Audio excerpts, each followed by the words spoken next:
नमस्कार, स्वागत है आप सभी का विश्व लोक स्वामी न्यूज में। मैं हूं आपके साथ वंदना। आइए रुक करते हैं आज की खबरों की ओर।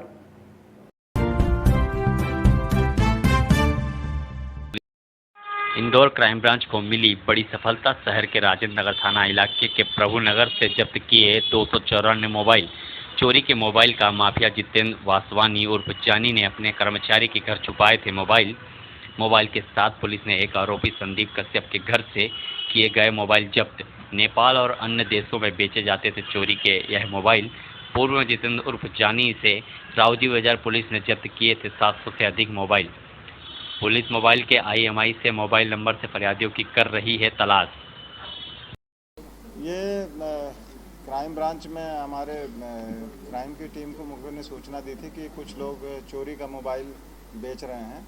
उस सूचना के आधार पर जब दबिश दी गई तो लगभग 294 मोबाइल उसके कब्जे से बरामद किया है और अब इसका परीक्षण किया जा रहा है कि ये 294 मोबाइल वो कहाँ से चोरी किए थे।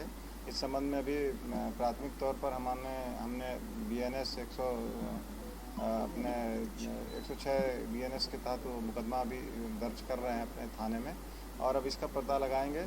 जो प्रारंभिक पूछताछ से जो जानकारी मिली है उसमें ये मिला है कि ये लोग नेपाल के रास्ते वहाँ नेपाल ले जाते थे अपने यहाँ से इंदौर से, और फिर चूँकि वहाँ के नेटवर्क को डिटेक्ट करना मुश्किल होता है इसलिए वहाँ ये मोबाइल सेकंड हैंड भेज देते थे और प्रत्येक मोबाइल जैसी जिस स्थिति में रहती थी उस स्थिति के हिसाब से ये भेज देते थे। अभी इसमें 2 आरोपी हैं, एक आरोपी इसमें पकड़ा गया है और दूसरा इसमें फरार हो गया है। जो पकड़ा गया है उसका नाम संदीप कश्यप है और जो फरार है उसका नाम जितेंद्र वासवानी है। तो ये जो फरार आरोपी है उसको पकड़ने के लिए भी हमारी टीम लगी हुई है और हमें उम्मीद है कि हम और भी मोबाइल उससे रिकवर करेंगे। सर, पकड़ा गया आरोपी की जानकारी कहाँ से नेपाल में किसको देते थे, फिर वहाँ से कहाँ आगे जाते थे? नेपाल के रास्ते इनके नेटवर्क हैं और उसके ये पूरा नेटवर्क जैसे ये जो ले आए हैं मोबाइल, ये मुंबई से लेके आए हैं ज़्यादातर और अन्य प्रांतों से भी जहाँ चोरी हुए हैं। और ये इंदौर के रास्ते फिर नेपाल में भी इनके अन्य लोग हैं। जो एक मुख्य मुलजिम फरार है इसमें, उसके जानकारी में है कि वो नेपाल में किस व्यक्ति को देता था, तो अब इसलिए उसको पकड़ेंगे तब आगे का नेटवर्क और क्लियर है।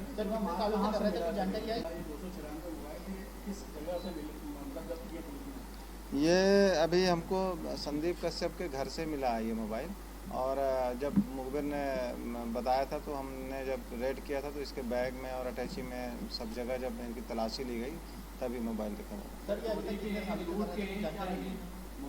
कब से कर रहे थे ये पूरा रैकेट, कब से संचालित कर रहे थे? ये इसके पहले भी ये जो मुख्य आरोपी है इसमें जितेंद्र वासवानी, ये 2-3 बार बहुत सारे मोबाइलों के साथ में पकड़ा गया है और ये तीसरी बार, जहाँ तक मुझे अभी बताया गया, तो तीसरी बार ये इस तरह के मोबाइल चोरी में ये पकड़ा गया है।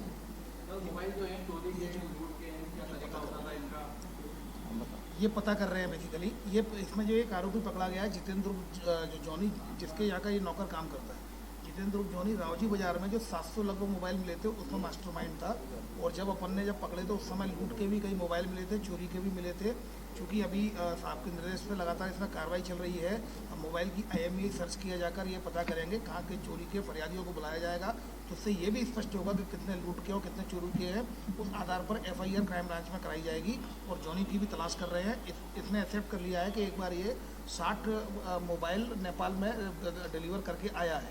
इसने भी एक बार का एक्सेप्ट कर लिया गया, लेकिन हमें पूरा भरोसा है कि चूँकि जितेंद्र जॉनी लगभग पिछले 5-6 सालों से काम कर रहा है, उसका पुराना आपराधिक रिकॉर्ड है। ऐसी उम्मीद है कि नेटवर्क बहुत बड़ा नेटवर्क है। तो पहले भी पकड़े गए थे, अभी भी इनको पकड़ा जाएगा। 294 में ऑलरेडी DCP सर के द्वारा एक टीम बना दी गई जो IMEI सर्च करके फरियादियों तक पहुंच रही है। तो फरियादियों पर बात करने के बाद आगे की स्थिति और बेहतर ढंग से स्पष्ट हो पाएगी। जैसा कि मैंने बताया, जैसी फरियादी मिलेंगे हमें तब फिर वो घटनास्थल मिलेगा और घटनास्थल से फिर हमें क्लियर होगी। हो सकता है बॉम्बे के भी हों, जैसे पिछली बार अगर आप देखा होगा रावजी बाजार वाले, उसमें कुछ महाराष्ट्र के मोबाइल मिले थे, मुंबई के मिले थे, पूना के मिले थे, दिल्ली के मिले थे, राजस्थान के मिले थे। अब इसमें फरियादी के मिलने पर ये पता किया जाएगा कि उससे छुड़ाया गया था, कि उसका चोरी किया गया था या फिर उसने किसी को मोबाइल को रिपेयरिंग के लिए दे दिया गया था। ये सारी बातें अब स्पष्ट होगी फरियादी से कॉन्टेक्ट।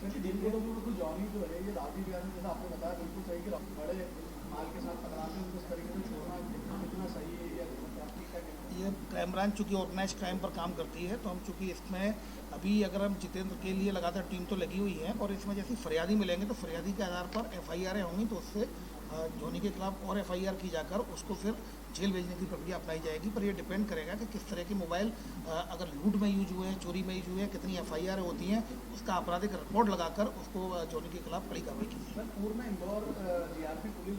ताज़ा अपडेट के लिए बने रहे हमारे साथ चैनल विश्व लोक स्वामी के साथ। चैनल को सब्सक्राइब करें ताकि तमाम खबरें आप तक सीधा पहुंच सके। मैं नारकोटिक्स डिपार्टमेंट से बोल रहा हूँ, आपके पैकेट में ड्रग्स है क्या?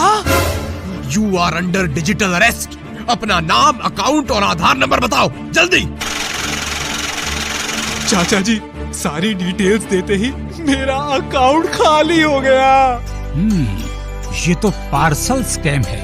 फौरन national cyber crime helpline number 1930 पर फोन करके रिपोर्ट दर्ज करो। ध्यान रहे, सावधानी और सतर्कता में ही समझदारी है।